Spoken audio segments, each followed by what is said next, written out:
अस्सलाम वालेकुम viewers, lecture number 35 MS Excel 2007। आज की ट्यूटोरियल में हमने बात करनी है इनवॉइस शीट की। इनवॉइस शीट पर पहले भी हम बात कर चुके हैं प्रीवियस लेक्चर में, लेकिन इनवॉइस शीट के साथ हमने इसमें एक और शीट बनानी है स्टॉक डिटेल की, जिसमें हमने देखना है कि स्टॉक जो है उसकी भी हमने बात करनी है। क्योंकि देखें, कोई भी अगर एक शॉप है या कोई भी बिज़नेस है तो उसमें जो भी प्रोडक्ट्स वगैरह मौजूद हैं, तो एक टाइम ऐसा आता है जिसमें प्रोडक्ट जो है वो हमारे पास महदूद रह जाती है या वो तादाद कम हो जाती है, ताकि हमें चेक एंड बैलेंस हम कर सकें कि हमारे पास आइटम कितने अभी अवेलेबल हैं और कितने जो है आइटम जो है वो सेल हो चुके हैं। तो इसका अगर रिकॉर्ड रखना हो तो उसके लिए हम स्टॉक की डिटेल भी हमने बनानी पड़ती है। इसलिए हमने इसमें दो शीटें बनाई हैं। पहली शीट है इनवॉइस शीट और सेकंड जो है वो हमने शीट बनानी है उसमें स्टॉक डिटेल की। तो सबसे पहले इस पर हम बात करते हैं इनवॉइस शीट में। सीरियल नंबर यहाँ आप लोगों ने यहाँ मेंशन कर देना है, सीरियल नंबर। उसके बाद है आइटम्स आईटी है, आइटम आईडी के बाद आइटम का नेम है, फिर उसकी क्वांटिटी है, फिर यूनिट प्राइस है और उसके बाद टोटल है। इसको थोड़ा जूम कर लेते हैं ताकि आप लोगों को बेहतर नज़र आ सके। आइटम आईडी जो है हमारे पास ये कोई भी हो सकती है। जैसे ये आपके सामने जो शीट बनी हुई है, इसमें पेपर्स जो होते हैं हमारे पास, प्रिंटर के रिम्स होते हैं, वो A3 भी होता है, A4 भी होता है, A0 होता है, A1 हो सकता है, A2 होता है, लेटर लीगल भी होता है। तो उसकी हमने एक शीट बनाई। जैसे मैंने यहाँ लिखा है 70A3 है और ये इसका आइटम आईडी नंबर है और ये पेपर है कौन सा, आइटम नेम में देखें लिखा हुआ AA है और 70 ग्राम है A3। इसकी क्वांटिटी जो है वो 10 है। इसकी यूनिट प्राइस जो है वो हमने यहाँ खुद इफ़ कंडीशन को लगाते हुए यहाँ हमने डिटेल में देनी है और इस तरह हम डिटेल देंगे। आपको ऊपर नज़र आ रहा होगा कि इफ़ कंडीशन हमने इस्तेमाल की है। इफ़ कंडीशन में आपने समझने की कोशिश करनी है हमने इसमें कैसे वर्क किया है। E8 हमारे पास जो है वो क्या है, आइटम आईडी है। Item ID is equal to 70A3। अगर जो है इस आइटम आईडी वाले सेल में 70A3 लिख दिया जाए, फिर कॉमा लगाकर इन्वर्टेड कॉमास में हमने लिखा कि इसकी कीमत होगी 4775 रुपये।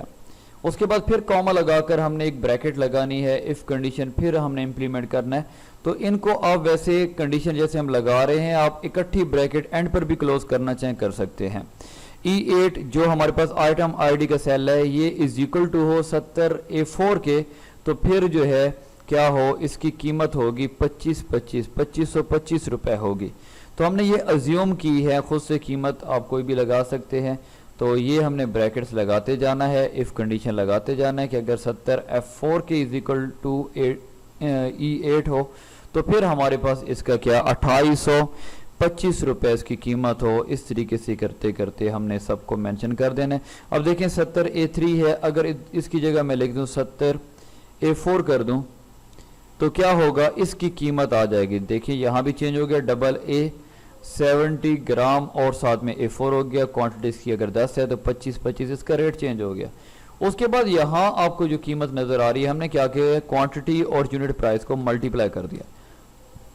आप देख सकते हैं F2 प्रेस करें, is equal to H8 multiply by G8। इन दोनों को क्या करना है, मल्टीप्लाई कर दिया, एंटर कर दिया। तो ये आपके लिए सिर्फ ये डाटा जो है इसमें एंटर करना पड़ेगा। इफ़ कंडीशंस लगानी पड़ेंगी, बार बार रिपीट होंगी। अगर एक बार आपने लगा ली तो बार बार वो रिपीट होती जाएगी। उसके बाद जो है ये टोटल प्राइस है, फिर ये आगे चलती जाएगी यहाँ तक जितने आइटम है। 9 हमारे पास अगर आइटम है तो यहाँ तक ये चीज़ चलती आ रही है यहाँ तक। अब हमने क्या करना है, यहाँ इन सब का क्या कर देना है, टोटल करना है। तो फर्स्ट टोटल लिखा है। फर्स्ट टोटल क्यों लिखा है वो मैं आगे बताता हूँ। यहाँ हमने simple alt is equal to अगर आप प्रेस कर दें तो ये ऊपर जितने भी इससे ऊपर मौजूद हैं कीमतें जो मौजूद हैं, ये क्या हो जाएंगे, सारे सम हो जाएंगे। आल्ट इज इक्वल टू, या फिर आप मैनुअली तौर पे भी कर सकते हैं। आपने करना है इज इक्वल टू सम और ऊपर से यहाँ से लेकर एंड तक आपने ड्रैग कर देना, इसको सिलेक्ट कर लेना है।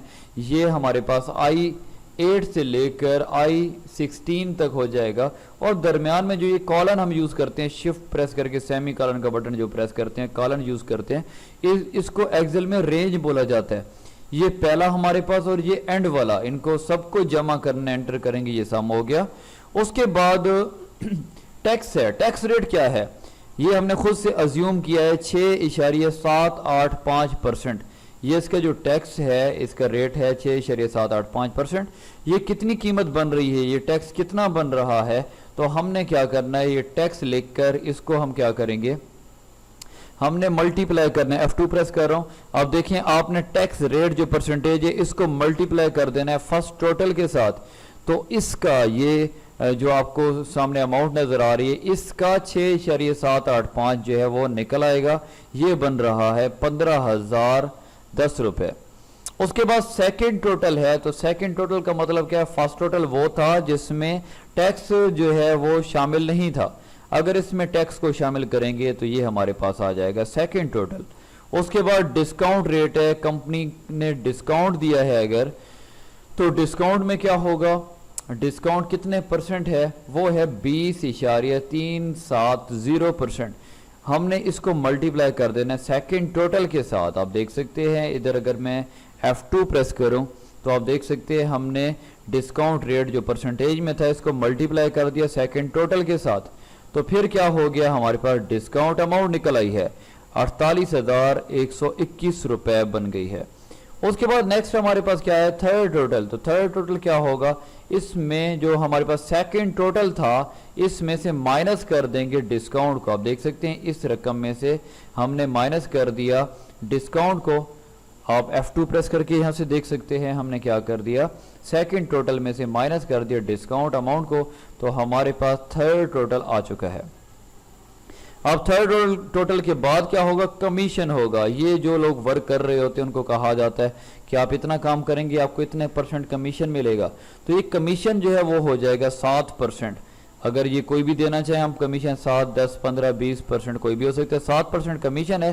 तो अब हम क्या करेंगे, अब हमने थर्ड टोटल को मल्टीप्लाई कर देना है 7% से, तो इसका 7% निकल आएगा थर्ड टोटल का।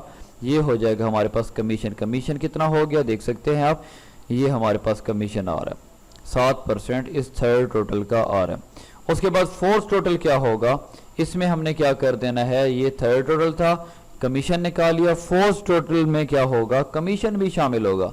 हमने थर्ड टोटल के अंदर जमा कर दिया, कमीशन को एंटर कर दिया, तो हमारे पास फोर्थ टोटल आ गया। उसके बाद ये जो रिम्स की हम बात कर रहे हैं, ये अगर घरों तक पहुंचाने हैं तो डिलीवरी चार्जेस अगर कुछ रखेंगे, कोई भी हो सकते हैं, मैंने यहाँ अज्यूम कर लिया कि 2000 डिलीवरी चार्जेस हैं। तो ग्रैंड टोटल जो होगा क्या करेंगे, फोर्थ टोटल के अंदर ये जो डिलीवरी चार्जेस हैं वो भी आप क्या कर देंगे, ऐड कर देंगे। फोर्थ टोटल हमारे पास है I-26 और प्लस कर दिया I-27 इसमें, मतलब कि डिलीवरी चार्जेस भी इसमें शामिल हो गया। तो अब हमारे पास ग्रैंड टोटल जो है ये आ गया। अगर हम यहाँ से ऊपर से क्वांटिटी जो है जहाँ 10 थी वहाँ 1 कर देते हैं, 1 करते जाते हैं हम, तो आप देख सकते हैं कि ओवरऑल जो जो डेटा हमने एंटर किया था वो चेंज हो चुका है। मतलब फर्स्ट टोटल देखें तो वो 30,225 हो गया। सेकंड टोटल देखें हमारे पास 32,276 क्यों हो गया, क्योंकि इसमें टैक्स शामिल है। फिर थर्ड टोटल हमारे पास कम क्यों हो गया, 25,701, क्योंकि इसमें से डिस्काउंट को हमने माइनस कर दिया। फिर कमीशन की अमाउंट बन रही है 1799.08। तो फोर्थ जो टोटल है ये बढ़ क्यों गया, इसमें ये कमीशन शामिल हो जाएगी और डिलीवरी चार्जेस जब शामिल होंगे तो ये हमारे पास ग्रैंड टोटल आ जाएगा। तो ये एक शीट कंप्लीट हो चुकी है जिसको हम कह रहे हैं, ये हमारे पास क्या है, एक इनवॉइस शीट है जो हमने कंप्लीट कर ली है, जो आपको यहाँ नज़र आ रही है। अब हम ये चाहते हैं कि जो आइटम यहाँ से हम, मतलब कि क्वांटिटी है हमारे पास, हमने यहाँ से 1 कर दी है, 2 कर दें, 3 कर दें, तो पीछे जो हमारे पास स्टॉक डिटेल होगी उस पर कैसे फ़र्क पड़ेगा। तो हमने क्या करना है, स्टॉक डिटेल के लिए हमने अलग से बनाना है। तो स्टॉक डिटेल में अपने serial number, item ID, item name, उसके बाद आपने टोटल स्टॉक कर देना है, स्टॉक सोल्ड करना है और स्टॉक लेफ्ट करना है। मतलब कि वो स्टॉक जो सेल हो चुका है और ये वो है स्टॉक जो हमारे पास अवेलेबल है। पहले तो आप ये देख लें कि वाकई क्या जो पहली शीट में हमने चेंजेस किए यहाँ हुई है। इनवॉइस शीट पर देखें आप, यहाँ पहली शीट पर कि हमने एक रिम जो है, पहला जो आइटम 1 है हमारे पास, उसमें हमने क्वांटिटी 1 सेल की है। तो आप यहाँ देख सकते हैं अगर हमारे पास टोटल जो स्टॉक है वो 20 है तो 19 हमारे पास पेंडिंग है, मतलब हमारे पास मौजूद है। अगर यहाँ एक बंदा जो है वो इनवॉइस शीट में आकर यहाँ क्या कर देता है 20, वो कहते हैं मुझे 20 चाहिए, 20 के 20 ले लिए। तो स्टॉक डिटेल में आप चेक करें, हमारे पास स्टॉक जो है वो लेफ्ट कितना रह चुका है, वो 0 हो गया। मतलब कि अब हमने ये आइटम दोबारा मंगाना पड़ेगा। इस वजह से हम चेक एंड बैलेंस करते हैं। जैसे आप लोगों को मैंने एक फीचर भी बताया था, जो आपको मैंने बताया था यहाँ फार्मूलाज के टैब के अंदर वॉच विंडो का, इसमें आप चेक एंड बैलेंस रखते हैं, क्लिक करते हैं, जो विंडो देखनी होती है आप देखते हैं, ताकि आपको पता चले कि स्टॉक कितना रहता है। अगर कम रह जाता है तो आप मंगा सकते हैं। अब इसको देखते हैं हम किस तरह करते हैं। देखें कि सीरियल नंबर वैसे ही रहेगा। नेक्स्ट हमारे पास क्या है, आइटम आईडी है। इसको थोड़ा मैं जूम कर देता हूं, आपने इस पर गौर करना है। इसमें क्या होगा, आइटम आईडी में देखें आप, हम F2 प्रेस कर दें तो हमने यहां क्या किया है, इज इक्वल टू, और पिछली जो शीट थी हमारे पास इनवॉइस शीट, उसको हमने यहां इसको मेंशन कर दिया इनवॉइस शीट। ठीक है, पिछली शीट के साथ इसका लिंक कर दिया। अब इनवॉइस शीट यहां क्यों आ रहा है, यहां आपका इनवॉइस शीट नहीं आएगा, यहां आपका शीट 1 आएगा। यहां इनवॉइस शीट क्यों आ रहा है, क्योंकि मैंने यहां क्या किया, इस शीट का नाम चेंज कर दिया है। नीचे आपको यहां नजर आ रही है टैब, इनवॉइस शीट मैंने कर दिया है। अगर इसका नाम आप चेंज नहीं करेंगे तो यहां शीट 1 2 3 कोई आ रहा होगा। तो इनवॉइस शीट के बाद आपने जो है ये सिंबल यूज करना है, जो आप शिफ्ट 1 के साथ ये सिंबल यूज करते हैं। उसके बाद आपने E8 प्रेस करना है, उसके बाद एंटर कर देना है। मतलब ये कि जो पिछली शीट थी हमारे पास इनवॉइस शीट, वहां से हम ये E8 ले रहे हैं, उसके इक्वल हमने कर दिया। यहां से हम चेंजेस करेंगे। फॉर एग्जांपल यहां से मैं चेंजेस करता हूं, यहां मैंने कर दिया 70A3 कर दिया। अब दूसरी शीट पर जाएं तो यहां देखें, यहां भी चेंज हो चुका है, क्योंकि हमने पिछली शीट के इक्वल कर दिया। तो जहां उधर चेंजेस हम करेंगे, यहां ऑटोमेटिकली चेंजेस होंगे। यहां देखें तो यहां हमने क्या किया, यहां हमने इफ कंडीशन को यूज किया है। इफ कंडीशन यहां आप लगा दें, ये आपको कंडीशन नजर आ रही है, इस पर हमने कोई लंबी चौड़ी एक कंडीशन यूज की है। आप देखें, यहां भी देख सकते हैं या ऊपर फार्मूला बार पर भी देख सकते हैं। इसमें F7 जो हमारे पास मौजूद है वो क्या है हमारे पास, अब देखें कि F7 हमारे पास ये मौजूद है, आइटम आईडी है। तो F7 इज इक्वल टू हमने किया, अगर 70A3 जो है इसके अंदर लिखा जाए तो ये AA हो जाए, 70 ग्राम हो जाए, A3 हो जाए।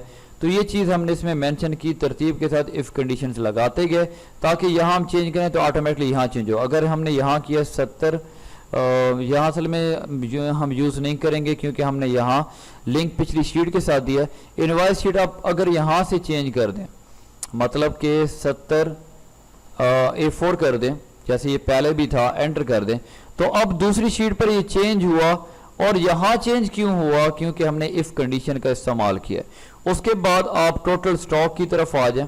टोटल स्टॉक कितना है हमारे पास, 20 है। तो ये आपकी मर्जी है जितना रखना चाहें, इसमें कोई फंक्शन वगैरह यूज नहीं करना, ना फार्मूला लगाना है। आपने यहाँ मैनुअली तौर पर लिख देना है 20 है, 50, जितना आप स्टॉक, आपको पता होता है कोई फार्मेसी है वहाँ मेडिसिन कितनी आई है, कोई जनरल स्टोर है या कोई इलेक्ट्रॉनिक की शॉप है तो यूएसबीज आपने कितनी मंगाई है आपको पता होता है, वो आपने टोटल स्टॉक में लिख देना है। और टोटल सोल्ड में क्या होगा कि आपने पहले तो कर देना है पिछली शीट के साथ लिंक। आपने यहाँ इज इक्वल टू करना है, शीट 1 है आपके पास तो शीट 1 करना है, इनवॉइस शीट है तो इनवॉइस शीट लिखकर आगे आपने ये सिंबल यूज करते हो ताकि आप लिंक कर रहे हैं पिछली शीट के साथ। उसके बाद आपने कर देना है G8। अब G8 हमारे पास जो है वो क्या है, इस पे आप गौर करें, पिछली शीट पर G8 की बात कर रहे हैं हम, तो ये हमारे पास क्या है, ये क्वांटिटी है। तो हमने यहाँ क्या किया कि आपने क्वांटिटी जो थी उसके इक्वल कर दिया, मतलब कि पिछली जो चीज कोई खरीदेगा यहाँ आएगी, जहां आपको 20 नजर आ रहा है। अगर पिछली शीट पर आप जाते हैं और यहां आप करते हैं 20 चेंज कर लेते हैं, आप करते हैं 18 18, तो यहां भी 18 हो जाएगा।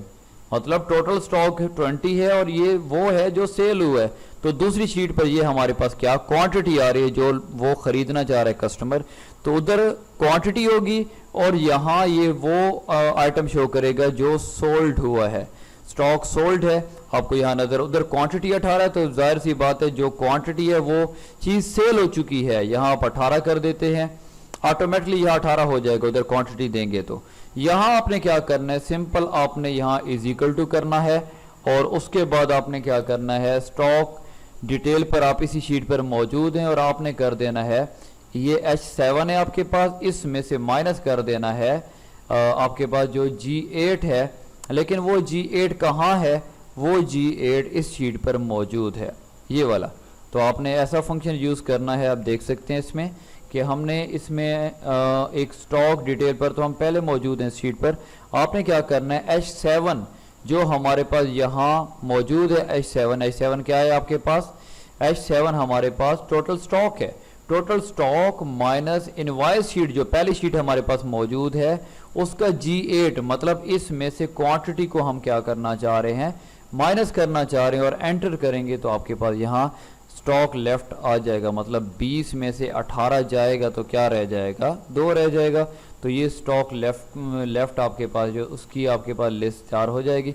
इससे आपको आइडिया होगा कि जो हम आइटम डेली बेस पर सेल करते हैं, क्योंकि देखें ये काफ़ी प्रॉब्लम है, अगर आपकी कोई शॉप है, आप वर्क कर रहे हैं वहाँ और आपको पता नहीं चलता और कस्टमर कहता है कि हमें यूएसबीज चाहिए, आप कहते हैं कि यूएसबीज तो ख़त्म हुई हैं अभी।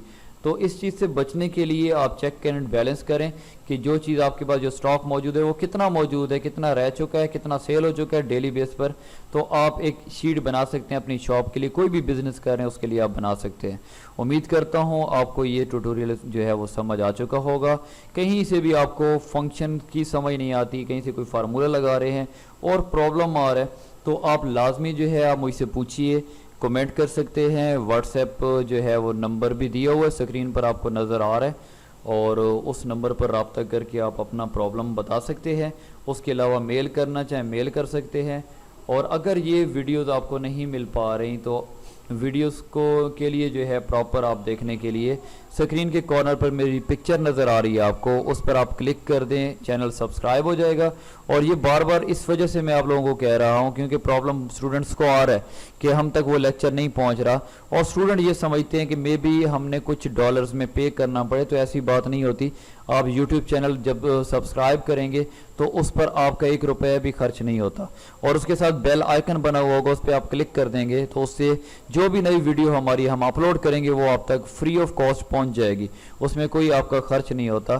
तो लेकिन ये है कि स्टूडेंट्स को समझ नहीं आ रही होती कि कैसे हम तक ये पहुंचेगी या सब्सक्राइब किया कैसे जाता है। आप लोगों की सहूलत के लिए ही मैंने वीडियो के कॉर्नर पर ही अपनी पिक्चर जो है वो लगा दी है ताकि आप उस पर क्लिक करके सब्सक्राइब कर सकें। इंशाल्लाह उम्मीद करता हूँ आप लोगों को ट्यूटोरियल की समझ आ रही होगी। मिलते हैं नेक्स्ट ट्यूटोरियल में, तब तक इजाज़त दीजिए। अल्लाह हाफिज़।